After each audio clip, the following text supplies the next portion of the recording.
The 21st century seems to threaten civilizational collapse at every turn. Every new event provokes apocalyptic speculation, and every news cycle provokes more certainty that the end is nigh.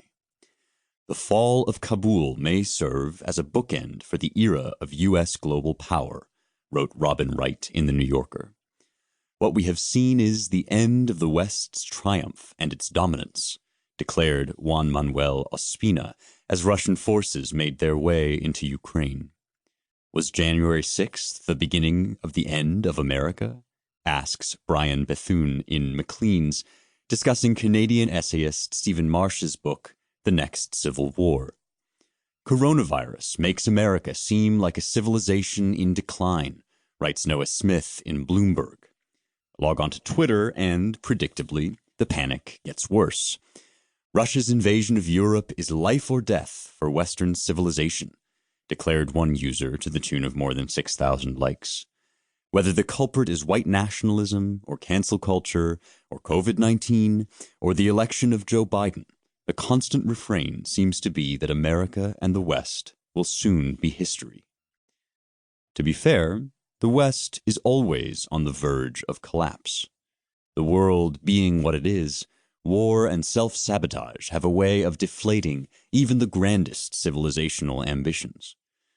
History is full of stories to remind us that even great nations can fall suddenly and far. The intoxicating rise of Athens in the 5th century BC came to an abrupt and gory end in the Peloponnesian War. No sooner had the ancient Israelites made their way to God's promised land than they strayed after foreign gods and suffered under foreign oppressors. The Western Roman Empire crumbled into warring tribal territories. France's revolution devolved from utopian optimism into terror and bloodshed. Communist uprising in Russia led to socialist dictatorship and millions of deaths. It is always possible to see in retrospect how everything went wrong. In America, a favorite conservative game is to pinpoint exactly the time when the country was set on its current path toward dysfunction. Was it the Cold War or the Civil Rights era? Perhaps the Revolution itself? But because humanity is broken, even our noblest aspirations can go astray, which means that any era, no matter how prosperous, and any philosophy, no matter how sound, has the potential to veer toward dystopia down the road.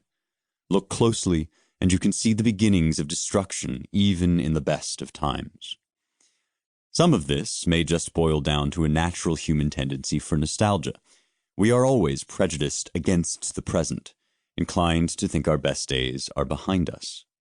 By some venomous defect in humankind, the past is always held in high regard, while the present is an object of contempt, says the lawyer Marcus Aper in a short work by Tacitus, a Roman imperial historian whose own outlook on the state of civilization was itself rather bleak. It is easy to be right when you predict disaster, because disaster is always looming.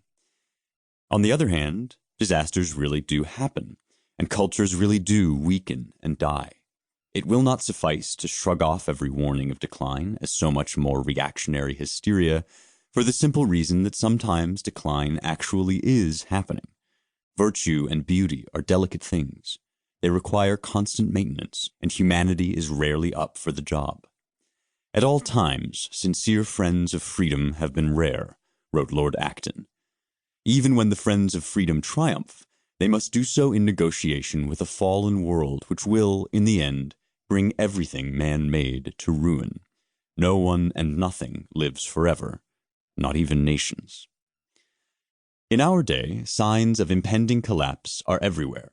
Riots in America's streets and in her Capitol building, declining birth and fertility rates around the world, depressed further by a conviction among some would-be parents that looming catastrophe makes it irresponsible to foist life onto yet another unwitting soul, and a digital revolution in information technology as transformative as the invention of the printing press. It has all proved unsettling, to say the least. The accompanying struggle for dominance of this new medium between governments and tech magnates, or governments working with tech magnates, is shaping up to be every bit as desperate and vigorous as the battle between the Roman Catholic Church and its detractors at the dawn of the age of print.